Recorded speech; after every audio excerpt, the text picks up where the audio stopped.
अगर आप US market investor हैं तो आज का दिन आपके लिए इंतहाई इम्पोर्टेंट है। यूनाइटेड स्टेट ने अपने इंटरेस्ट रेट बढ़ाए, यानी मार्केट के अंदर दोबारा डॉलर की सप्लाई ज़्यादा होना शुरू हो जाएंगी। तो इसका मतलब है कि फेड के अंदर ये कॉन्फिडेंस आ गई है कि इन्फ्लेशन नीचे आ गई है। हेलो एवरीवन, अगर आप यूएस मार्केट इन्वेस्टर हैं, यूएस स्टॉक्स के अंदर इन्वेस्टमेंट कर रहे हैं या डे ट्रेडर हैं फॉरेक्स के अंदर, कमोडिटीज़ के अंदर, क्रिप्टोस के अंदर, तो आज का दिन आपके लिए इंतहाई इम्पोर्टेंट है। आज 10:30 यूएई टाइम के मुताबिक यूएस मॉनेटरी पॉलिसी अनाउंसमेंट होगी। याद रहे इस वक्त यूएस में टाइट मॉनेटरी पॉलिसीज़ हैं। गुज़िश्ता 2 सालों से यूनाइटेड स्टेट ने कॉन्टिन्यूसली अपने इंटरेस्ट रेट बढ़ाए थे। उसकी वजह ये थी कि इन्फ्लेशन को कंट्रोल किया जा सके, महंगाई पे काबू पाया जा सके। इसलिए उन्होंने मार्केट के अंदर डॉलर की सप्लाई कम की थी, इंटरेस्ट रेट बढ़ाए थे। अब जितने भी इकोनॉमिस्ट हैं उनका ख्याल है कि अभी इन्फ्लेशन काफ़ी नीचे आ गई है। अब फेड दोबारा लूज मॉनेटरी पॉलिसी की तरफ जाएगा, यानी मार्केट के अंदर दोबारा डॉलर की सप्लाई ज़्यादा होना शुरू हो जाएंगी, इंटरेस्ट रेट दोबारा कम होना शुरू हो जाएंगे। अगर ये सिनारियो बनता है तो जब भी मार्केट के अंदर डॉलर की सप्लाई बढ़ती है तो इकोनॉमिक एक्टिविटी बढ़ती है, तो ये बहुत पॉजिटिव न्यूज़ होगी यूएस मार्केट के लिए, स्टॉक्स के लिए। स्टॉक्स काफ़ी अच्छा परफॉर्म करेंगे। ये पॉजिटिव न्यूज़ होगी गोल्ड के लिए भी, क्योंकि जब डॉलर की सप्लाई बढ़ेगी तो डॉलर की वैल्यू कम होगी, डॉलर की वैल्यू कम होगी तो गोल्ड की प्राइस ऊपर जाएगी, क्योंकि इनके दरमियान हमेशा एक नेगेटिव कोरिलेशन एग्जिस्ट करता है। लेकिन ये नेगेटिव न्यूज़ होगी यूएस डॉलर के लिए। इससे यूएस डॉलर डेप्रिशिएट होगा, उसकी वैल्यू कम होगी। अगर आप फॉरेक्स के अंदर ट्रेडर हैं तो जितने भी पेयर हैं यूएस डॉलर के साथ, यूरो का पेयर है या जापानीज़ येन का है या कैनेडियन डॉलर का है या ब्रिटिश पाउंड का है, तो उन सब पेयर के साथ यूएस की वैल्यू कम होगी। लेकिन इन सब के बीच एक डर ये भी लगा रहता है कि जितने भी एफर्ट फेड ने किए हैं पिछले 2 साल से, क्या वाकई उससे इन्फ्लेशन उस लेवल तक आ जाएगी जो उनका टारगेट है। याद रहे उनका टारगेट है 2% के, हमने 2% तक महंगाई की शरह को लेके आना है। ये इस बात के लिए आपने देखना है मॉनेटरी पॉलिसी के अंदर इम्पॉर्टेंट चीज़ जो आपने देखनी है वो डॉट प्लॉट देखना है। डॉट प्लॉट फेड के अंदर जितने भी गवर्नर हैं, जितने भी मेंबर हैं, हर मेंबर अपनी प्रेडिक्शन बताता है कि नेक्स्ट 2 ईयर्स 3 ईयर्स के अंदर मैं इंटरेस्ट रेट कहाँ देखता हूँ, तो वो अपने डॉट लगा देते हैं।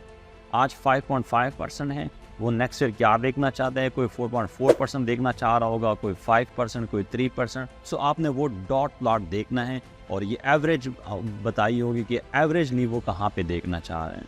अगर इन्होंने ये एवरेज कम की है, पहले ये एक्सपेक्ट कर रहे थे कि 5% ही रहेगी, अब उन्होंने ये कम करके 4% कर दिया, तो इसका मतलब है कि फेड के अंदर ये कॉन्फिडेंस आ गई है कि इन्फ्लेशन नीचे आ गई है, इसलिए अब इंटरेस्ट रेट उनको आगे कम लग रहे हैं। तो ये भी बहुत ही पॉजिटिव न्यूज़ होगी स्टॉक मार्केट के लिए, गोल्ड के लिए, एंड नेगेटिव न्यूज़ होगी फॉरेक्स के लिए। ये बात तब मज़ीद वाज़े हो जाएगी 10:30 के बाद नेक्स्ट 30 मिनट में, यानी 11 बजे जो फेड चेयरमैन है पावल, वो अपनी प्रेस कॉन्फ्रेंस करेगा। उसको आपने इंतहाई गौर से सुनना है, उनके वर्डिंग को देखना है कि वो क्या बोल रहे हैं। इंपॉर्टेंट चीज़ जो उनसे क्वेश्चंस होंगे, 2 इंपॉर्टेंट क्वेश्चन होंगे। सबसे पहला क्वेश्चन हमेशा इनसे इन्फ्लेशन का आता है। उनसे पूछा जाता है कि क्या आप समझते हैं कि इन्फ्लेशन जो आप चाहते हैं उस लेवल तक आ गई है। सो उसका जो आंसर करेगा वो इम्पॉर्टेंट है।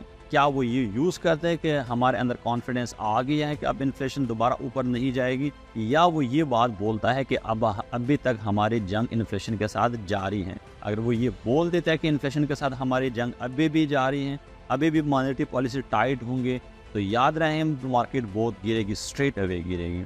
लेकिन अगर ये कह देता है कि हमारे अंदर कॉन्फिडेंस आ गया है, अब हमें लगता है कि इन्फ्लेशन नीचे आ रही है, तो मार्केट ऊपर जाएंगे। दूसरा जो उससे इम्पॉर्टेंट क्वेश्चन होगा वो जॉब मार्केट के बारे में होगा कि अनएम्प्लॉयमेंट रेट के बारे में आपका क्या ख्याल है, इकोनॉमी कितनी जॉब्स ऐड कर रही हैं। अगर वो वर्ड यूज़ कर देता है कि अब लेबर मार्केट अभी भी टाइट है, इसका मतलब है इकोनॉमी अभी भी ओवर हीटेड है, इसका मतलब है आगे इन्फ्लेशन पे काबू पाना अभी भी मुश्किल ही होगा। सो जब भी अगर वो ये वर्ड इस्तेमाल करे तो याद रहे इससे मार्केट इंतहाई गिरेंगी। लेकिन अगर वो ये बात यूज़ कर देता है, ये रिप्लाई कर देता है कि हम अब जॉब मार्केट के अंदर कूलिंग आ गई है, इकोनॉमी कूल डाउन हो रही है, इसका मतलब है इन्फ्लेशन की जो एक्सपेक्टेशन है आगे वो इन्फ्लेशन कम रहेगी, ज़्यादा दोबारा नहीं बढ़ेगी, तो इंटरेस्ट रेट आगे कम होना शुरू हो जाएंगे। सो ये भी बहुत इंपॉर्टेंट होगा, ये भी बहुत ही पॉजिटिव न्यूज़ होगी। आपने मॉनेटरी पॉलिसी स्टेटमेंट के साथ साथ डॉट प्लॉट पे फोकस करना है और फेड चेयरमैन वो बोलता क्या है उसके ऊपर लाजमी फोकस करें। ये आप तयन करेगी नेक्स्ट 2 मंथ तक कि यूनाइटेड स्टेट की मार्केट कैसे परफॉर्म करेगी, फॉरेक्स मार्केट के अंदर क्या होगा, कमोडिटीज़ के अंदर क्या होगा।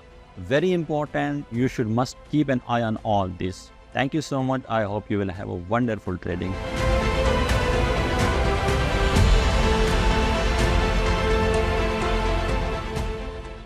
इस वीडियो को लाइक करें, हमारे चैनल को सब्सक्राइब करें।